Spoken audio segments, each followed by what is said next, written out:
À l'étage de cette maison de 145 mètres carrés, on a repensé tout le plan pour créer 4 chambres, dont 2 suites parentales, 3 salles de bain avec WC. On a dû faire tenir ensemble 3 paramètres clés: le volume, la place des salles de bain et la logique des réseaux. Et c'est parti, on se retrouve donc sur l'étage de cette maison. Pour expliquer un petit peu tout ça, on a une circulation intérieure ici qui permet de monter à l'étage avec la petite flèche pour arriver directement dans un dégagement. On peut aussi arriver par l'extérieur avec un escalier bâti, avec un petit retour en terrasse qui permet d'accéder par cette porte. On arrive sur un dégagement qui donne accès à une grande pièce de vie avec ce qui est une cuisine, un réseau de cuisine complet et un espace qui sert de buanderie. Ici, on va faire table rase complète.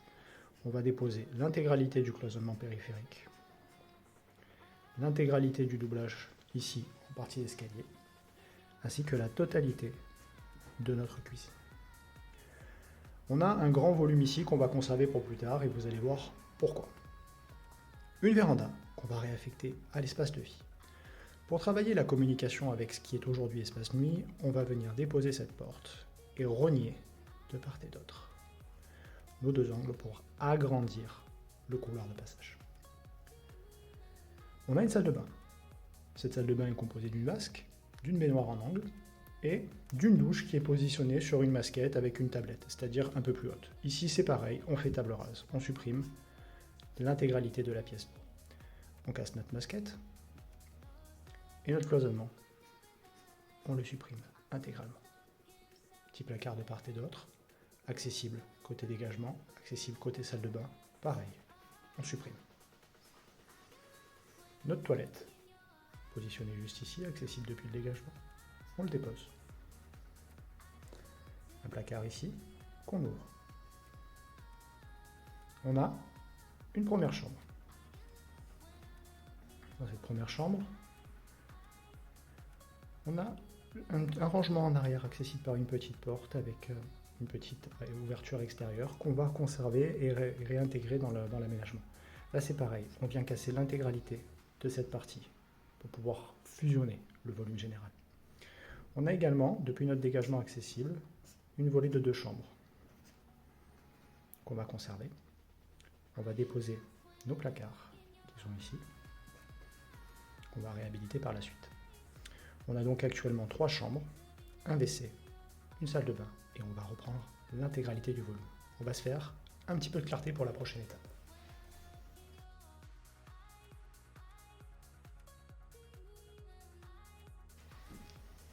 Voilà le plan déposé, c'est parti. Donc sur ce niveau, on a des grands volumes qui se dessinent. Le but est de créer 2 suites parentales avec 2 chambres indépendantes et une grande salle de bain. Dans ce volume ici, nous allons créer une grande suite parentale, ce qu'on appelle une master bedroom, en venant cloisonner cet espace. Donc ici on voit qu'on a une belle ouverture. Donc on va venir, fermer ici en y ajoutant une porte galandage pour conserver réellement la totalité du volume. Nous allons cloisonner également la chambre pour installer également donc notre salle d'eau avec WC. Donc petit cloisonnement, caisson avec WC, une belle douche, un bac de 180 par 80 et ici une tablette en U pour positionner une jolie vasque de 1,20 m.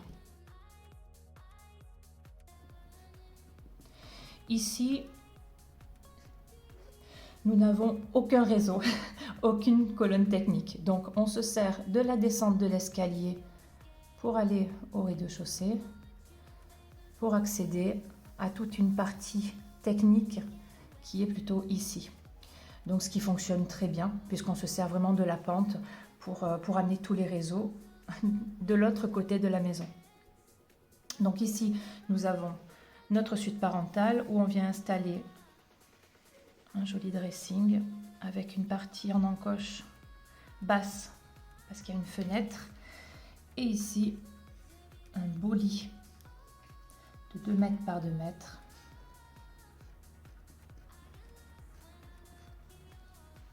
Nous avons une première suite parentale. La seconde, nous allons la travailler dans ce volume-là en réintégrant nos WC et en recréant donc des WC suspendus avec lave-main. Hop, la porte. Et ici, on va venir fermer en alignant. Hop. Voilà, comme ceci, avec une porte. Hop. Ici, nous avons notre chambre qui se dessine et on va recréer une cloison en mettant une porte galandage pour avoir notre salle d'eau avec notre douche et une jolie vasque de 1 mètre avec notre sèche-serviette. On va installer ensuite notre dressing et notre lit. Ici, on a un lit d'1,60 m par 2 mètres. Donc, nous avons une première suite parentale et une seconde sur ce niveau. Nous avons ensuite une troisième chambre avec le lit. Hop, notre porte qui s'ouvre comme ceci. Ici, notre placard, notre dressing. La seconde, on crée un caisson, on vous parlera tout à l'heure pourquoi, pour une tête de lit, avec le lit donc qui se positionne ici. Et notre placard avec porte coulissante. Ici, un second placard pour le couloir. Ici, on a une espèce d'espace qui n'a aucune utilité. On vient également créer le dressing. Nous avons également notre salle de bain commune et WC commun qu'il faut intégrer. Donc on vient redessiner et recloisonner ici avec en fond le caisson, le WC, notre lave-main, notre porte. Dans notre salle de bain commune, nous allons donc installer la porte. Ici, notre sèche-serviette. Ici, nous allons repartir sur un dessin qui était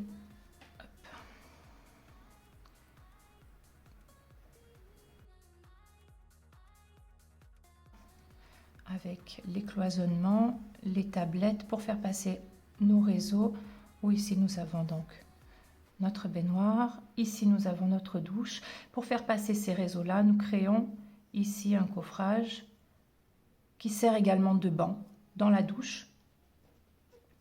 Une jolie douche de 1,60 m par 90 m. Et ici nous avons une belle vasque de 1,20 m avec du rangement.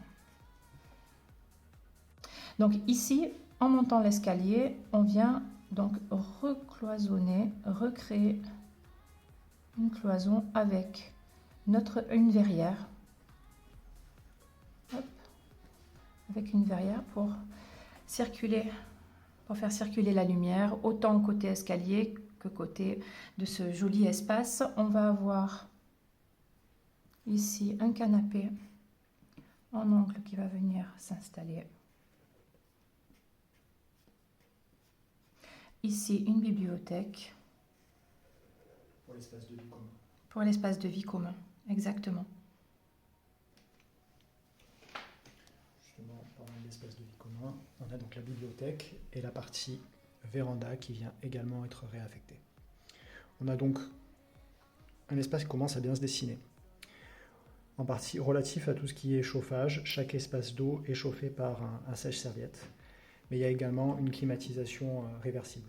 Pour être exact, une PAC RR, réversible chaud-froid, gainable exactement, qu'on a positionné dans les combles, par une trappe qui se trouve par ici. On a positionné différentes bouches, à savoir une par ici, une par là, pour le volume général, une centrale dans le dégagement pour alimenter les espaces, une dans chaque chambre,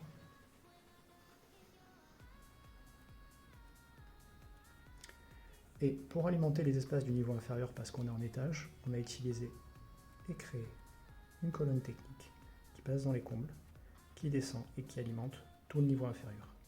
Ainsi, on chauffe, on refroidit, on a nos pièces d'eau, on a nos chambres. On fait le total. Une première suite parentale, une deuxième, une troisième chambre, une quatrième.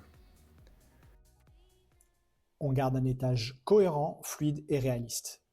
Nous sommes Clara et Mathieu d'Archiworking. Si tu as aimé cette approche, pense à liker et à t'abonner. Et à l'écran, tu as actuellement le lien pour aller voir le rez-de-chaussée de cette maison, si tu veux continuer. N'hésite pas à commenter.